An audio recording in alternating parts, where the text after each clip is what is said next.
Donc vous avez vu le plan qui est là-bas, donc c'est la maison, la gravure qui est là, c'est la maison d'origine, donc des sœurs du Saint-Cœur, qui avait ce très grand monastère. Il y avait, il y avait une école également. Je- Pas mal de gars pensés ont été à l'école là. Je sais pas, peut-être d'entre vous, certains, non? Vous? Voilà. Voilà, donc il y avait la maison d'accueil pour des jeunes filles, et puis il y avait évidemment l'école. Et donc malheureusement, cette communauté s'est éteinte, et on doit vraiment être extrêmement reconnaissant par rapport à cette communauté, parce que par rapport à d'autres communautés religieuses, elles n'ont pas cherché à faire des sous en vendant leurs propriétés, mais au contraire, elles en ont fait don au diocèse. C'était du temps de mon prédécesseur, de Monseigneur Lagrange. Elles les ont fait don, puisqu'à ce moment-là, il devait être encore deux ou trois. Elles ont fait don au diocèse. La seule chose qu'elles demandaient, c'était tout à fait légitime, eh bien, c'est qu'on prenne soin d'elles jusqu'à leur mort. Aujourd'hui, il reste une religieuse encore qui habite ici dans la propriété, elle a sa maison. Et donc, du temps de mon prédécesseur, on a aménagé ce qui était l'école en maison d'accueil pour les prêtres âgés. Donc, tu peux montrer où elle est, Charles. La maison, quand on entre, je ne sais pas par où vous êtes entré, mais elle est près de l'entrée quand on arrive par le côté patinoire. Là. Voilà. Et puis après, il restait, on avait aménagé quelques salles pour mettre les bureaux et les services du diocèse. Et puis il restait ces immenses bâtiments dont on ne savait que faire. Et qui petit à petit se détérioraient. Pendant un temps, ils ont été occupés par les chanoines qui sont aujourd'hui à la Grâce. Ensuite, ce sont les religieuses qui sont venues. Puis ils sont également partis sur le diocèse de Carcassonne. Et donc on avait ces énormes bâtiments dont on ne savait que faire, dans lesquels on ne pouvait pas faire ce qu'on voulait puisqu'ils sont sous la surveillance des monuments historiques. On avait fait plusieurs projets avec des promoteurs qui avaient envisagé à la fois de construire des logements, mais aussi en échange on demandait d'avoir quelques locaux pour le diocèse, mais à chaque fois on a constaté qu'on était perdant.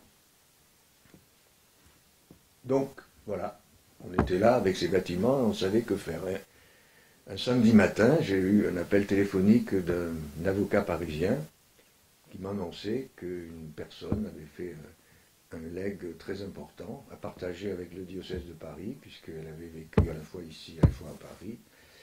Et donc, ça nous a permis d'entreprendre tous les travaux de rénovation que nous avons entrepris, à la fois pour y loger les différents services du diocèse, l'ensemble des bureaux, les salles de réunion qui sont au rez-de-chaussée, que vous avez peut-être aperçu, ce lieu ici pour voilà, des rencontres comme celle-là, puisqu'avant, chaque fois qu'on voulait réunir un groupe, il fallait demander soit au Royal, soit trouver une salle, alors que maintenant on peut accueillir ici chez nous.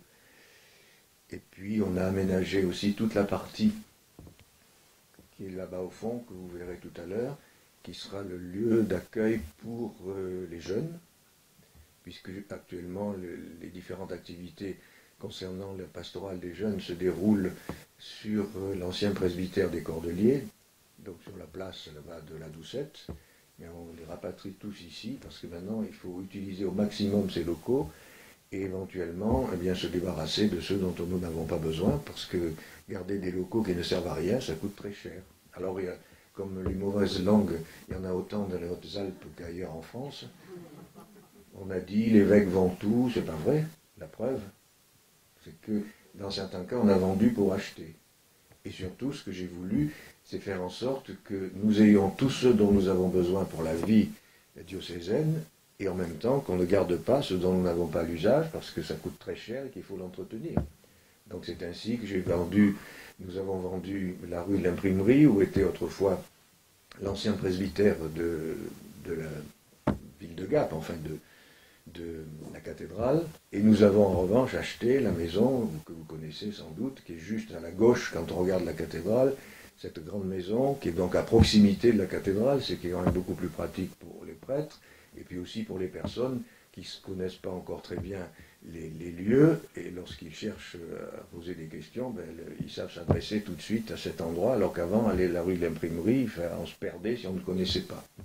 Donc ce qu'on a voulu pendant toutes ces années, c'est de rationaliser le plus possible tout notre patrimoine immobilier pour le rendre utilisable, pas dépenser de l'argent pour en tenir des locaux qui ne nous servent plus, et surtout d'avoir ce bâtiment qui maintenant vraiment est un instrument précieux pour la vie du diocèse. Ce que j'ai voulu aussi, c'est que ce ne soit pas un lieu fermé, mais j'ai voulu qu'il soit ouvert sur la ville. C'est la raison pour laquelle nous avons fait une sorte de, je ne sais pas comment appeler ça, moi, de traversée qui permet d'aller de la place de la Doucette du côté de la patinoire, là-bas, mais que ce soit ouvert au public. Et donc, on voit bien que petit à petit, les gens, et les Garpençais en particulier, se l'approprient, puisqu'on a installé des bancs. Là, on n'est pas encore totalement terminé les travaux, mais on a installé des bancs. On a aussi créé un espace, un boulodrome, pour que les retraités du coin, s'ils ont envie de venir faire une pétanque, puissent venir la faire là, chez nous. Donc c'est vraiment le lieu, c'est pas une église fermée, repliée sur elle-même, mais c'est une église ouverte sur la ville et sur la population de Gap, mais au-delà de l'ensemble des habitants des Hautes-Alpes. Donc voilà, sur ces locaux, vous savez tout. Il nous reste la question de savoir si nous allons pouvoir restaurer la chapelle, puisqu'il y a une chapelle là qui fait partie, dont si vous voyez par la fenêtre, là, vous voyez l'arrière de cette chapelle, qui pour le moment n'est pas utilisée. Donc on va voir comment on peut la restaurer, puis surtout qu'en faire, l'utiliser. Puisque là encore, on ne peut pas y faire ce qu'on veut. Parce qu'à partir du moment où un bâtiment est sous la responsabilité des monuments historiques, on ne peut que faire ce qu'on nous autorise de faire. Donc on a cette chapelle-là qui est relativement grande, mais bon, on ne peut pas imaginer, comme ça a été fait dans d'autres lieux, parfois de la couper en deux dans le sens transversal, ce qui permet d'utiliser le bas tout en gardant le haut comme lieu de culte, comme ceux qui connaissent le collège et lycée Saint-Joseph, c'est ce qui a été fait, et c'est une belle réussite, puisqu'ils ont leur chapelle, et au-dessous, ils ont pu aménager le centre de documentation. Mais là, pour le moment, on ne sait pas ce que nous aurons l'autorisation de faire. Donc voilà pour ces locaux. Maintenant, si vous avez des questions, je suis prêt à répondre. Quand j'étais petite, donc je venais ici à l'école du 5 heures, et il y avait, quand on rentrait dans le hall, un tourniquet. Et il y avait là une sœur qui s'occupait de l'entrée. De temps en temps, elle me disait, allez viens, je te mets dans le tourniquet. Et je pouvais rentrer comme ça à l'école. Alors c'était un petit souvenir. Qu'est devenu ce tourniquet, père? Alors ça, je n'allais pas vous dire que je voudrais remettre ma non, mais si on l'a retrouvé, on vous l'aurait donné en souvenir, mais je ne sais pas. Ce fameux tourniquet, on appelle ça un tour. C'est pour ça que dans les monastères cloîtrés, il y a une partie qui s'appelle le tour. C'était donc pour pouvoir mettre des objets et les passer en tournant sans être obligé de passer par la grille, puisque les sœurs étaient cloîtrées. Et vous entriez là? Oui, vous étiez bébé alors? J'étais toute petite, oui, j'étais petite, mais c'est un souvenir lointain, vous voyez, je devais avoir 3-4 ans, et comme j'étais une espiègle, alors, plus maintenant? Je m'embête un peu mes curés, quoi. On vous garde quand même. C'est gentil. Mais je ne sais pas comment était le tourniquet ici, mais il y en a un à Rome qui est très, très célèbre, tristement célèbre, parce que tout près du Tibre, il y a un très grand hôpital, et dans lequel les religieuses qui occupaient cet hôpital, il y a maintenant de très nombreuses années, avaient créé ce tourniquet pour éviter que l'on jette les bébés dans le Tibre. Parce que quand le bébé était né dans des conditions qui n'étaient pas celles que la morale exigeait, il y avait des mamans qui, plutôt que de garder le bébé pour éviter de perdre la face devant les autres, le jetaient dans le Tibre. Quand les religieuses ont su ça, elles ont créé ce tourniquet pour que, plutôt que de jeter les bébés dans l'eau, elles le déposaient dans ce tourniquet, donc personne ne les voyait, mais en tout cas, elles récupéraient le bébé pour le sauver. Oui, mon père, bon, tout le monde sait que vous allez bientôt en retraite. Est-ce que c'est indiscret de vous demander comment vous envisagez votre retraite? Comment ça va se passer? C'est simplement en amitié, cette question. Vous savez, je suppose que la règle pour les évêques, c'est à l'approche de leurs 75 ans, ils doivent adresser leur démission au pape. C'est la règle. On n'a pas le choix, on doit le faire. Et ensuite, eh bien, en fonction de ce que le pape décide et le temps qu'il faut pour nommer un successeur, on assure, on continue à faire ce qu'on a à faire dans le diocèse dont on a la charge. Donc actuellement, j'ai adressé ma démission au pape. La réponse que j'ai eue, c'est votre démission sera rendue publique lors de la nomination de votre successeur. Voilà. Au moment, j'en sais pas plus, donc voilà, je continue jusqu'à ce que mon successeur soit nommé. Je ne pense pas que ce soit très long. Donc, lorsqu'il sera nommé, je déménagerai et je lui laisserai la place et je lui ferai ce beau cadeau là, parce que finalement c'est lui qui aura à l'administrer et en profiter pour la vie du diocèse. Et puis voilà, il faut laisser la place aux plus jeunes. Après, nous, quand on est plus vieux, normalement on a acquis un peu de sagesse, on peut donner des conseils, mais on est moins actif, moins sur le terrain. N'est-ce pas? Je vois des retraités qui sourient là. Tous les retraités que je connais me disent on a encore plus de travail maintenant qu'on est à la retraite qu'avant. Donc voilà, voilà, je ne suis pas inquiet pour l'avenir. Je trouverai bien comment rendre service ici ou là. Notre pape, qui est l'évêque de Rome, pourtant plus de 75 ans. Oui, mais c'est pas la règle pour le pape. C'est la règle pour les évêques, hors le pape. On a une place de vicaire à Chorges, si vous voulez. Il y a le logement. Et le cimetière est bien ou pas? Oui, il est pas très loin. Il faut que j'écrive au maire pour savoir s'il veut de moi, puisque Saint-Étienne-le-Lot ne veut pas de moi, donc peut-être que le maire de Chorges ou de la Bâtie. Le plus beau, c'est celui de Saint-Apollinaire. Ah oui. Bon, mais je ferai quelques visites pour... De toute façon, maintenant, depuis que Saint-Étienne-le-Lot m'a refusé le caveau de l'un de mes prédécesseurs, Notre-Dame-du-Lot, je n'ai que l'embarras du choix parce que j'ai eu des invitations de beaucoup de maires des Hautes-Alpes en me disant « S'ils ne veulent pas de vous, venez chez nous ». Alors je suis invité à Seillac, je suis invité à La Ragne, je vais aller visiter, hein, puis... Comment? Oui, mais bon, on peut visiter, mais après, on n'est pas obligé d'habiter tout de suite.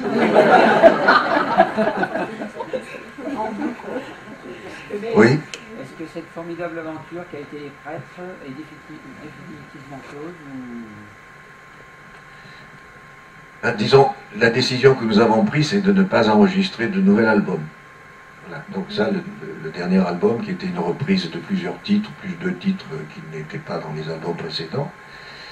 En revanche, quand on nous demande un concert, si nous avons la disponibilité pour y répondre, on le fait. Et là, on va aller à Toulon, c'est quand? Dimanche 23 octobre à 17h, Zénith de Toulon. Donc voilà.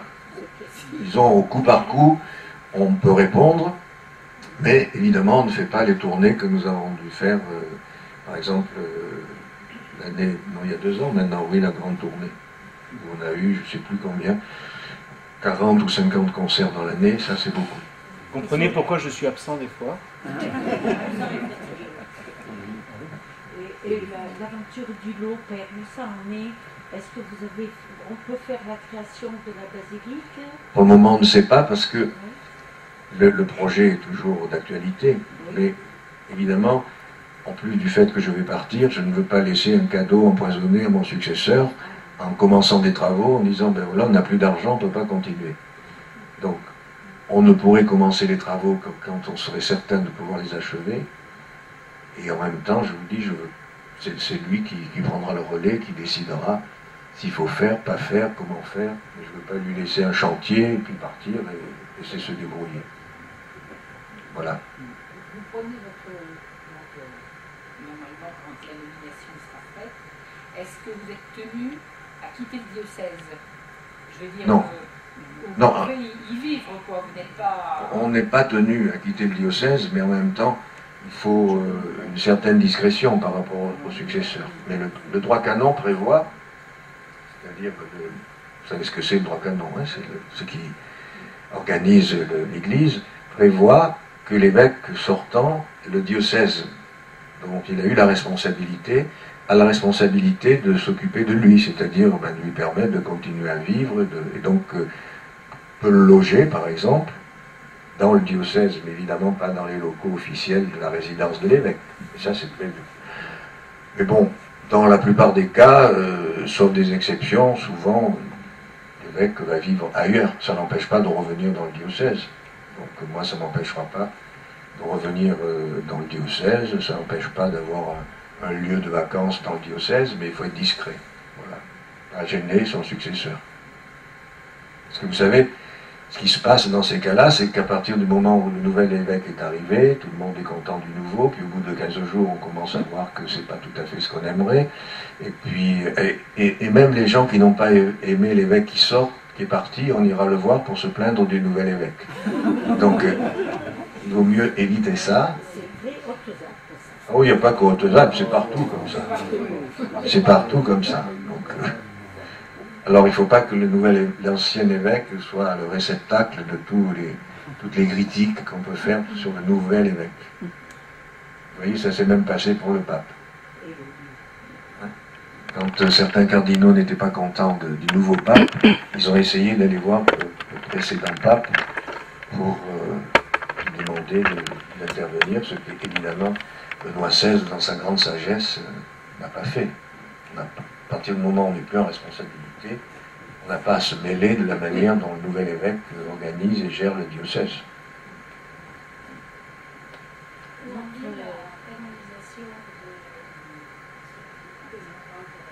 Tant qu'il n'y aura pas une guérison officiellement reconnue, ben, il faut attendre. Pour le moment, il n'y en a pas. Est-ce qu'il y a des cas vous associent à cette organisation, à la mise en place de cette organisation, et à défaut, est-ce qu'il y a un dialogue entre les religieux qui est mis en place par... Alors, au niveau des tentatives de l'État d'organiser l'islam, parce que vous le savez, l'une des difficultés que l'on n'a pas au niveau des chrétiens et au niveau des juifs, une difficulté pour l'islam, c'est qu'il n'y a pas de véritable hiérarchie qui fait que quand l'État veut dialoguer avec l'islam, ben, il se trouve confronté à la difficulté de savoir avec qui. S'il dialogue avec le recteur de la Grande Mosquée de Paris, il y a tout un pan de l'islam en France qui sera contre en disant « mais nous, on ne se reconnaît pas en lui ». S'il va dialoguer avec un autre, d'autres diront « mais non, mais lui il est marocain, lui il est algérien, donc nous les Marocains on ne se reconnaît pas dans cet Algérien, etc. » Donc c'est la querelle permanente. Donc si l'État à nouveau, parce qu'il y a déjà eu des tentatives qui n'ont pas abouti, si l'État à nouveau essaie d'organiser l'islam, enfin au moins disons, trouver une tête avec laquelle dialoguer, ben, nous ne sommes pas concernés, on n'est pas consultés pour ça, ça ne nous regarde pas, nous on n'apprécierait pas que pour l'organisation de l'Église, on demande aux musulmans de venir dire leurs mots. Donc, dans l'autre sens, c'est la même chose. Voilà. En revanche, au dialogue, bien sûr, il existe. Moi, j'ai très très bien connu, quand j'étais en fonction à Paris, le recteur actuel de la mosquée de la Grande Mosquée de Paris, donc on se voyait assez régulièrement. Donc, on peut dire que au niveau des responsables, oui, le dialogue existe.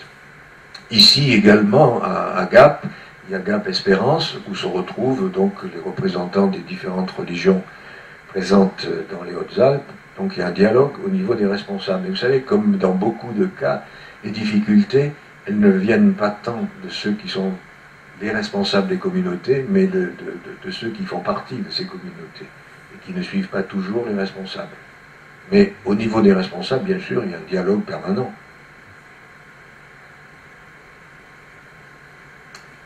Alors, je suis abonnée à un journal. Attendez pas les deux en même temps. Oui, allez-y, allez-y. Bien, je disais à mon assistant, là, Victor, dans la voiture en arrivant, que je suis vraiment profondément choqué par tout ce que j'entends actuellement, en particulier de certains présidents des conseils départementaux qui font tout pour ne pas accueillir de migrants. Et j'entendais ce matin à la radio que dans un pays de près de 68 millions de Français, qu'est-ce que c'est que d'accueillir 10 000 migrants répartis sur l'ensemble de la France? C'est rien du tout. Donc c'est trop facile, le discours qu'on entend aujourd'hui, de dire on n'en veut pas, qu'ils restent chez eux. Mais attendez, mais ils ne demandent que ça, hein. Quand on est bien chez soi, quand on a de quoi dormir, un lieu pour dormir, de quoi manger, on s'en va pas, hein. On reste chez soi.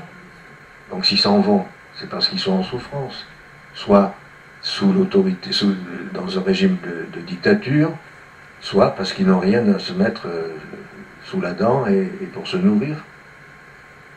Donc je trouve que c'est d'une hypocrisie sans nom que de dire on va mettre tout en œuvre, on va inventer je ne sais quelle mesure, faire des murs, crever les bateaux pour pas qu'ils viennent, mais enfin, est-ce qu'on est conscient de ces propos-là? Donc j'avoue que vraiment je ne comprends pas, ce discours de protection, d'égoïsme dans lequel nous nous trouvons, enfin, et en plus en tête avec des responsables politiques.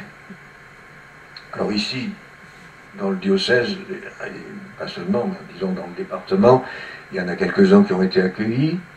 Nous, on a mis à la disposition, moi je suis moi-même en situation, si on appliquait la loi, je devrais avoir des problèmes, puisque nous logeons dans des locaux qui appartiennent au diocèse, une famille syrienne qui n'a pas ses papiers, qui normalement n'a pas le droit d'être là. Mais bon, j'attends qu'une chose, c'est qu'on vienne me chercher, qu'on me mette en prison, parce que j'ai fait ça. Je serais fier, hein. Donc on accueille cette famille, on a une autre famille maintenant qui s'est installée ailleurs que dans nos locaux. Il y a une maman, une petite fille qui vient d'être accueillie venant de Syrie, d'Irak plutôt, qui a été accueillie dans une communauté religieuse, donc modestement on fait ce qu'on peut. Alors je comprends bien que tout le monde n'est pas en mesure d'accueillir chez lui un migrant, hein. C'est pas ce qui est demandé. Mais en revanche, que les autorités politiques fassent ce qu'il faut pour permettre à ceux qui viennent chez nous, eh bien, de les accueillir dans les meilleures conditions possibles. Et que ceux qui le peuvent puissent les aider. On sait très bien qu'en France, il y a des gens aussi qui ont beaucoup de difficultés, qui vivent pauvrement, qui sont confrontés toutes les fins de mois à des difficultés. Je suis sûr que dans votre entourage, tout le monde en connaît. Et c'est pas pour autant qu'on doit dire que les autres se débrouillent, qu'ils meurent sur leur bateau, qu'ils se noient, on s'en fout. Nous, on se protège. Et là, je trouve que c'est les chrétiens qui devraient être engagés en première ligne face à cet égoïsme. Et puis ce qu'il faudrait aussi, ce que l'on ne dit pas assez, c'est que nous payons aujourd'hui la facture de ce qu'ont fait nos ancêtres. La colonisation, le partage du gâteau. Regardez une carte de l'Afrique, par exemple. Vous avez vu, vous, des frontières comme ça, là, tirées au paf, paf, paf, paf, à la règle? Toi tu prends ça, moi je prends ça, toi je te donne ça. Eh bien voilà, ça a duré un certain temps, et aujourd'hui, on paie la facture, nous. C'est pas nous qui sommes responsables, c'est nos ancêtres. Mais il faut bien payer la facture. Elle est là maintenant.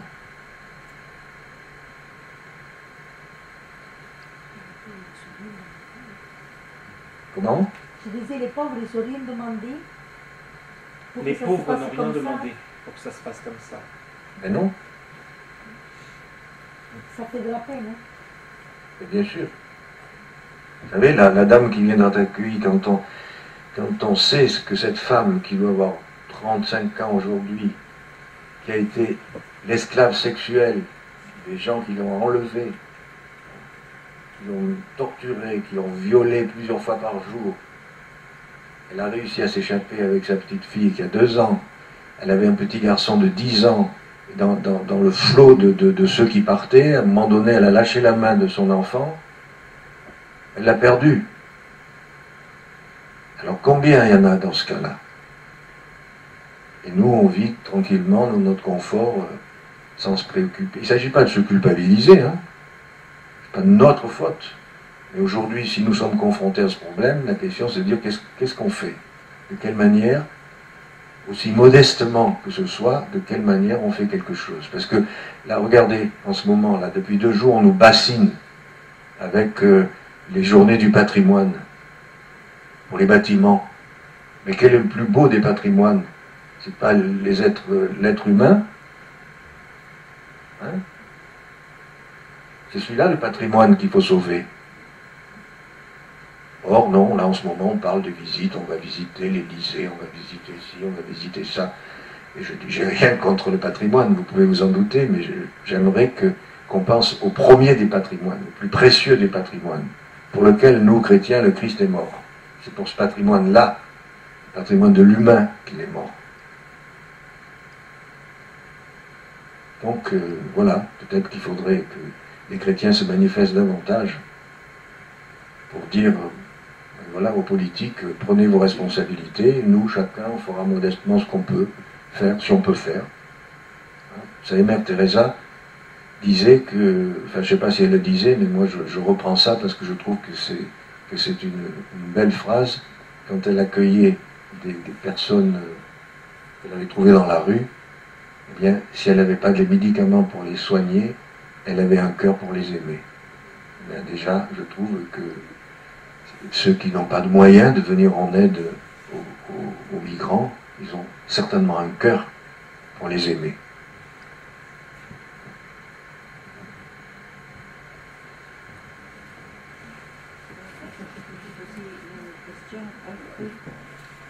Oui?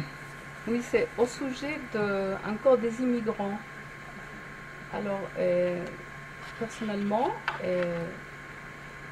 j'attendais quelque part comme une invitation, soit du diocèse, soit de la paroisse, d'accueillir à niveau soit de la paroisse, par exemple, une famille, parce que je pense qu'une famille par paroisse, on pourrait quand même assumer quelque chose, mais ça ne s'est pas fait, donc je ne sais pas si c'est possible, si ça serait encore possible d'imaginer ce type d'accueil comme ça. Bien sûr que c'est possible, mais notre département n'est pas l'un de ceux qui a eu le plus de demandes. Donc il y a des familles, il y a une famille qui a dû arriver à Rosan. À un moment donné, il y en avait aussi alors des célibataires, hein, tout seuls à Aspres-sur-Buèche, mais le département n'est pas l'un de ceux qui est le plus sollicité. Mais quand ça se présente, mais on fait ce qu'on peut pour accueillir. Mais peut-être s'il n'y a pas de demande, on peut quand même proposer. Vous pouvez, bien sûr, mais au moins faire savoir que... Voilà. J'ai fait la demande l'année dernière à plusieurs associations, à l'aide à l'Église en détresse, à l'Ordre de Malte, à plusieurs organismes qui gèrent un peu tout cela. La réponse a été que c'est organisé beaucoup plus largement et de fait ça dépend aussi au niveau, pas politique, mais au niveau du pays, de la préfecture. Donc c'est vrai que s'il y aura des demandes, j'en avais parlé avec l'évêque aussi, avec les élus, le maire de Labatier, le maire de Chorges, et puis au niveau du diocèse, nous sommes capables, pas forcément purement au niveau local d'une petite paroisse, mais au niveau diocésain, d'accueillir, il y a 2 structures possibles, hein, vous l'aviez dit, il y a Malaran, il y a Polo, le lot peut aider aussi concrètement. Et pour ceux qui ne sont pas au courant, nous avons actuellement une famille au presbytère de Chorges qui ne sont pas des migrants, ce sont des Garpençais, avec 3 enfants qui sont trouvés à la rue, donc ils sont accueillis. Alors ce ne sont pas des migrants réfugiés, mais c'est quand même une famille que nous accueillons, qui sont dehors, voilà, pour une durée indéterminée pour l'instant. Puis dans ce cas-là, il y a beaucoup de Français aussi qui ont la mémoire courte parce qu'ils ont oublié que s'ils sont ici, c'est peut-être aussi parce que leurs ancêtres étaient des migrants. Hein. Moi, si je suis en France, c'est parce que mon arrière-grand-père italien a quitté l'Italie parce que il ne trouvait pas de quoi vivre et est venu s'installer à Marseille. Donc voilà, je suis un immigré de la 3e génération. Nous avons 3 immigrés siciliennes. Voilà, vous êtes nés à Catane et à Naples et à Messine. Voilà. Oui. Moi, je n'ai pas bien compris. Là. Est-ce que les catholiques ne peuvent pas prendre l'initiative? On est obligé de se référer aux politiques. Ça dépend de la situation des personnes qui arrivent. Si ce sont des personnes qui sont, entre guillemets, en situation régulière, c'est-à-dire qui ont des papiers qui leur permettent de vivre en France. À ce moment-là, vous pouvez accueillir, Ça veut dire qu'ils sont passés par les canaux normaux d'accueil d'étrangers en France. En revanche, si c'est une famille qui débarque comme ça, on ne sait pas d'où, qui n'a pas de papier, vous avez besoin quand même de l'appui des autorités locales pour les aider à régulariser leur situation, parce qu'ils ne peuvent pas rester comme ça indéfiniment, sans papier, sans rien. Donc là, il faut se tourner vers les autorités pour voir comment on peut les aider à régulariser leur situation. Oui, mais mon propos, ça voulait venir à ce que si on prend des initiatives fortes, on peut peut-être accélérer oui, vous avez raison. Les choses au Bien niveau sûr. Des pouvoirs publics. Bien sûr, oui. Parce que j'ai l'impression qu'on s'installe un petit peu dans cette situation-là. Alors, je ne sais pas si ça sert ou ça dessert certains, mais enfin, non, vous avez raison. C'est pas supportable et j'ai l'impression qu'on a, c'est que nous, on ne prend pas d'initiative, on ne bouge pas, mais à tous les niveaux, hein, que ce soit au niveau terrain, les lambda comme nous, comme au niveau d'un évêché ou encore plus haut, quoi, qui pourrait déjà changer la situation, changer la donne en ayant un discours ferme, quoi, et ça nous aiderait, nous, oui. En tant que cathos de base, j'allais dire, d'avoir en face de nous aux infos ou tout ça. Ça, on ne le voit pas assez, pas du tout, quoi. Après, il y a aussi à prendre, il ne s'agit pas que d'accueillir, il y a le suivi aussi, parce que des personnes avec des enfants, il faut des structures associatives. Bien entendu. Qu'il faudrait créer pour les prendre en charge, les amener à l'hôpital quand il y a besoin. Il ne s'agit pas que de leur donner des vêtements, de la nourriture. Il y a les scolariser, parler leur langue, avoir des interprètes, parce que souvent il y a des... Et ça, c'est vrai que c'est un vrai travail. Mais ça je veux dire, ça existe déjà, on ne parle pas de migrants, mais moi j'ai une fille qui est à Cavaillon, qui s'occupe d'une classe de ce qu'on appelle les primo-arrivants, quoi. C'est des gens qui viennent de pays autres, hein, ça peut être l'Espagne, le Portugal, ils ne parlent pas un fiche mot de français, et voilà, on les prend en charge, ces gens-là, quoi. Et dans nos établissements, on pourrait aussi, on a des établissements catholiques, je pense qu'on pourrait faire aussi... Non, en tout cas, vous l'avez dit. Hein. J'avais demandé dès le début aux établissements catholiques de recevoir gratuitement les enfants qui seraient issus de ces familles. Mais en tout cas, ce qu'on aurait besoin, enfin j'imagine, hein, c'est qu'il y ait des signes un peu plus forts, quoi. Si déjà d'en haut, là, il y a vous savez, le pape ne se prive pas de parler. Hein. Comment ? Le pape ne se prive pas de dire un certain nombre de choses. Seulement, comme ne s'appelait pas tout le temps, les médias ne répercutent pas toujours ce que le pape dit. Ouais. Mais qu'au niveau France, quoi, on puisse réagir, quoi. On a ce problème-là qui est là d'empoisonner pas mal de gens. Et on réagit. Non, mais vous avez raison. On réagit de manière négative parce qu'on a peur, on nous flanque la peur à tout va, quoi. C'est sûr qu'on entretient.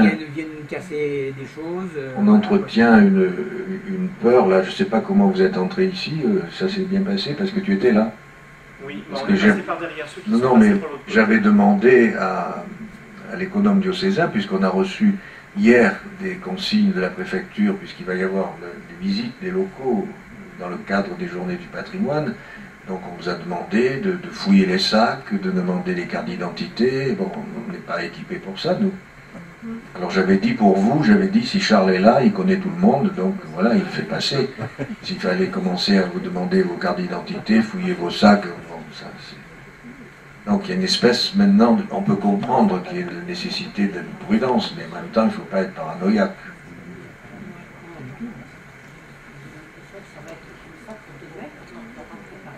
Bien sûr, mais c'est prévu comme ça, oui.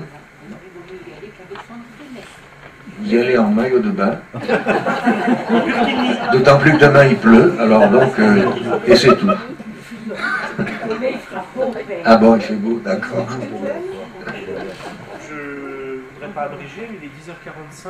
Bon, ben alors il faut aller. Il y a des choses importantes, enfin il y a toujours des choses importantes, et on va se rendre jusqu'à la cathédrale, tranquillement. En passant pas par le marché, on va passer par l'autre côté, parce que je disais sinon on va en perdre.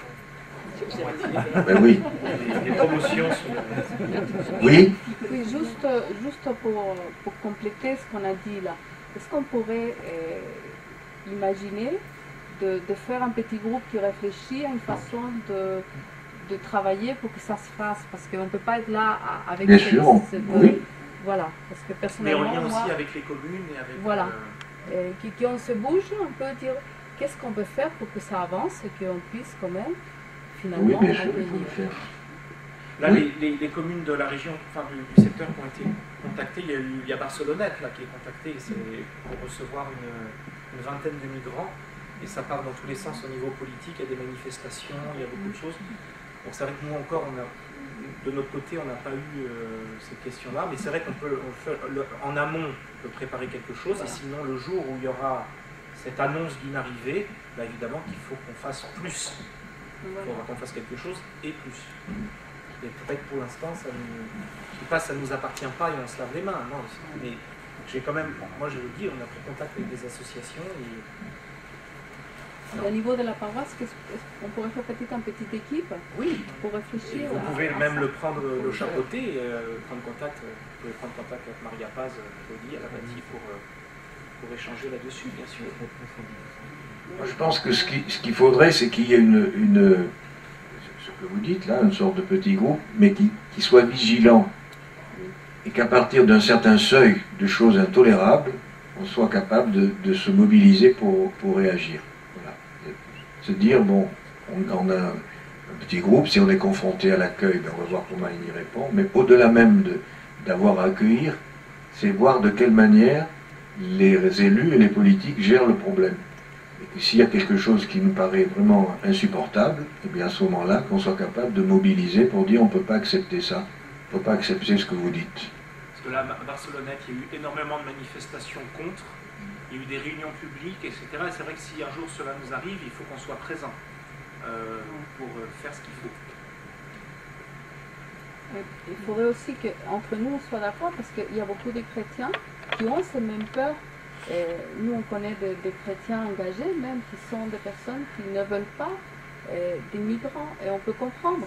Donc il y a peut-être besoin aussi de plus de communication, d'information, pour qu'on puisse avoir, Oui. je dirais, un seul discours, un seul regard sur Bien ça. sûr. Ça manque.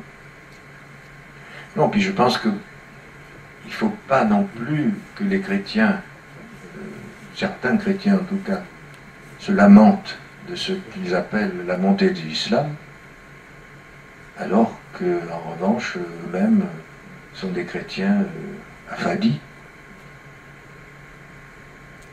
C'est pas le tout de pleurer, de dire ah oui, il y a de plus en plus de musulmans, mais il existe les chrétiens, non? Et de temps à autre, il faudrait que ça se voie. Non pas pour faire la guerre, il ne s'agit pas de faire la guerre à l'islam. Mais il faut exister, il faut se faire entendre. Oui? Oui, en parlant d'arriver peut-être sur un ton plus léger,